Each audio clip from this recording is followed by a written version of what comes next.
What's going on, everyone? I'm Encore. This is Tomorrow Never Comes, and in today's video I wanted to go through what airdrops are and how you get them. Alright, so let's jump in. You guys may have heard a lot of this talk about an airdrop, right? An airdrop here, an airdrop there, an airdrop everywhere. One of those kinds of things. But really, if you're not in the space enough, maybe nothing to you. Right? And it's not complicated. It's not, heavy technology kind of concepts that you need to understand. Literally, it is a project that is going to somehow distribute, for whatever reason, tokens or NFTs into your wallet. That's it. Right now, a lot of times when you hear airdrops, it's not usually NFT mentioned. Right? That's not kind of how it has been qualified before. It's usually a token of some kind. Some project wants to incentivize you to use it or reward you for using the protocol, and so they will drop, literally they will drop tokens in your existing wallet, right? So you might be wondering, why would they do that, and how would they even know to do that? So a couple of things we just need to kind of go through is I just want to make it very, very simple, right? And if you see here, this is CoinDesk. It's a great resource as well to use for articles of such, and that's all they are. Airdrops involve crypto projects sending free tokens en masse to their communities in a bid to encourage adoption. Right, so that definitely plays a part. Right, they want to encourage more use of that protocol or that project. They also really want to maybe just reward it. Maybe they're not so much worried about usage. It's more of a reward for supporting us when things were kind of starting up, right? When they're bootstrapping. And it's a really good way to bootstrap. You don't have enough money to market, to get influencers talk about it or whatnot. You may not have that. So what do? Is they come up with this, it's free, and they say, hey, look, we're just going to put this in your wallet, and you guys can kind of do what you want with it. And it's even if all you want to do is take those tokens and sell them, you still have to get familiar with the project to some degree and still do some kind of interaction with the protocol itself. So it just builds more awareness. All right. So just going through the article, it's really kind of what it is. Now you can get airdrops for a number of reasons. Like I mentioned before, is if you've just kind of used it without even knowing there are airdrops or there were none at the time, and then at some point down the road, the project itself or the protocol itself says, hey, listen, we're going to take a snapshot of, from date A to date B. And if you're using it or transacting in any certain way in that time period, we are going to put tokens into your wallet. So they call it a retroactive airdrop. So it's something that you've done in the past, and they're going to reward you it in the present, or you have a certain period of time to claim it up until a certain date. All right, so you've already done the work, and they're just kind of rewarding you going forward. But there's a couple other reasons why they may do with these airdrops, or how you can get them actually. And one is they want you to be active on social media. So they may ask you to retweet, they may ask you to like and follow and retweet, and all those different things. Either individually may have criteria for them to give a certain amount of airdrops, or they want you to do all of it, and you'll get airdrops accordingly. So there is that. So so sharing or retweeting one of their posts, and including hashtags is another one. And then I mentioned you've already used the protocol in some form or fashion. And when doing that, you've already connected your wallet to those platforms. So they already know your wallet address, not you specifically, but they know this particular wallet address has interacted or transacted on this platform. And they'll know what dates that happened. And if it fits within that time period, they'll just airdrop tokens into your account. And then really basic ones is just creating an account and signing up to receive updates. So there's a bunch of different reasons or ways that you can get airdrops that are not intensive in terms of the amount of work required to get them, right? So the article just goes on to say why do they exist, and it's really what I talked about. It's how do you build awareness around a project, without breaking the bank for marketing, which a lot of these projects may not have in the beginning.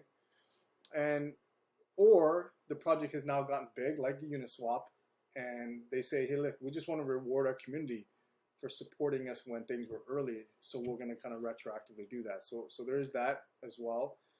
And really key here, what I want to point out, like I said, typically when you speak about airdrops, you don't really usually mention NFTs, but that is now pretty prevalent in the NFT market, that if you hold a particular collection, that the next collection that comes out, you have access to get, you may get airdrops from free ones, or a brand new NFT project comes out and says, hey, we're gonna airdrop, a select few, just do these social media things, and you have a chance to be on them.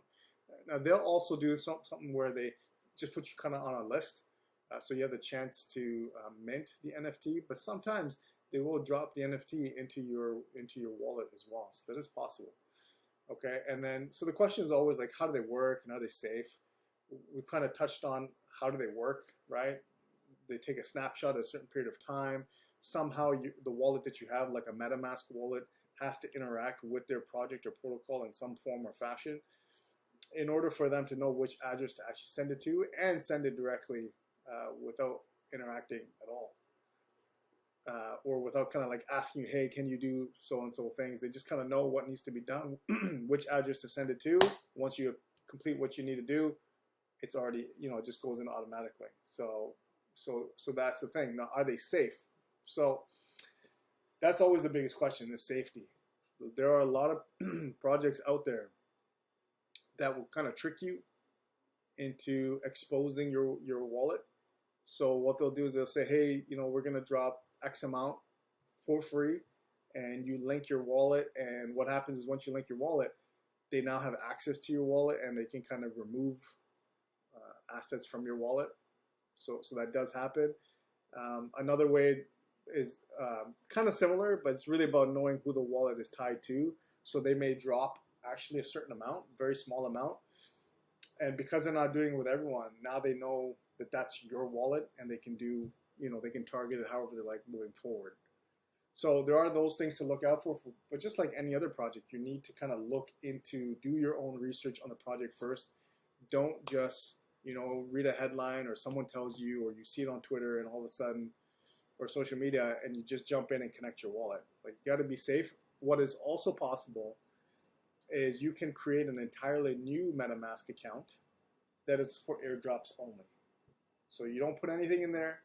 You're not going to use it, or unless you need it to transact, to do certain things just for airdrops, you can. But you're going to keep a small portion there. So that way, even if that particular MetaMask account gets, exposed or hacked or whatever the case may be, you're not worried about it, because that's specifically for airdrops only. So that is one method to kind of circumvent this whole getting scammed and connecting to the wrong projects type of issue. So that is one of the things to do. And they go on to just talk about airdrops, and here's one, OpenDAO airdrop. So this was a big one. And you can see what it did for their project. It actually grew their Twitter following over 60,000. And more than 120,000 addresses claimed that token. And that OpenDAO is the SOS token. And so I actually just want to show you guys that I actually did claim that as well. And so what they did was, they just said that anyone who had used OpenSea, which is an NFT platform, a marketplace, NFT marketplace. So anyone who was buying or selling or transacting on OpenSea with NFTs, whatever the fees were, and they had some calculation around it, they were going to reward you for transacting and for those fees, and they were going to give it to you, reward you by airdropping SOS tokens. So all you have to do is connect the MetaMask. Now here's one of those that it's tricky, right? Because I said you can have a wallet that doesn't do anything but look for airdrops, but you wouldn't have been eligible for this if your wallet didn't interact with OpenSea to begin with. So there is some trickiness into this. You kind of have to be careful. But so I did that. I have bought NFTs before, and I don't know if you guys can see this. If you guys can see at the bottom here, I'm really going to try and show this. Right, whether that comes out clear. That's the one at the very bottom there. So that is around 5 million tokens, almost 6 million tokens of SOS. So obviously, you know, the value right now is at around $11 for that many. So obviously not worth anything at all. But I mean, I didn't do anything for it, right? I've already transacted for those NFTs. I've already paid the fees, the gas fees related to that, and this is kind of on there. So if for whatever reason SOS and OpenDAO becomes a bigger project, you know, I've got 5 million tokens that I can play with. So there is that, and it goes on to give a couple more examples. Like I said, Uniswap was another one. So that has happened. This happens all the time, right? Stellar Lumens is also another big project that has airdropped many different types. And here's the thing too, is that the protocol that you're on doesn't necessarily have to give you the tokens for that protocol. It can actually give you tokens for something related or completely unrelated, just part of the same overarching protocol. So there's some interesting things that can happen with it. But at the end of the day, you need to be careful, right? If you know the project, if you've already been interacting on the project, you're pretty familiar with it. So if they come up with an airdrop, you're good. For anything you don't know, of course, you know, do your own research. It's a must to do that. And there's a bunch of different sites that you can even do. So if we were just to come in here and say airdrops, you know, here we have a site here called airdrops.io, and it's going to give you a list of latest airdrops, hottest airdrops, you know, and all kinds of different things. So you can kind of click on them, and then once you kind of click on them, you can actually see, you can go, you know, it'll tell you information on what you can do step by step, what to do, and, you know, all that, more and more details involved with it. Okay, so, but like I said, guys, do your own research. Even if you see sites like this, you know, play around with it, use a small portion, maybe open a new account for airdrops, put in a small amount so you can play with a certain protocol, and then if it rewards you appropriately, then you can kind of move forward and put more into it if need be. So I thought that was kind of interesting. It's a buzzword that's always heard around here, is airdrops this and airdrops that. So hopefully you guys liked the video. Share the video for anyone who may be unfamiliar with airdrops or asks you about airdrops. And of course, you know, subscribe and hit the notification bell if this was of interest for you. All right, guys. So again, just remember, tomorrow never comes. Jump in the game. See you in the next one.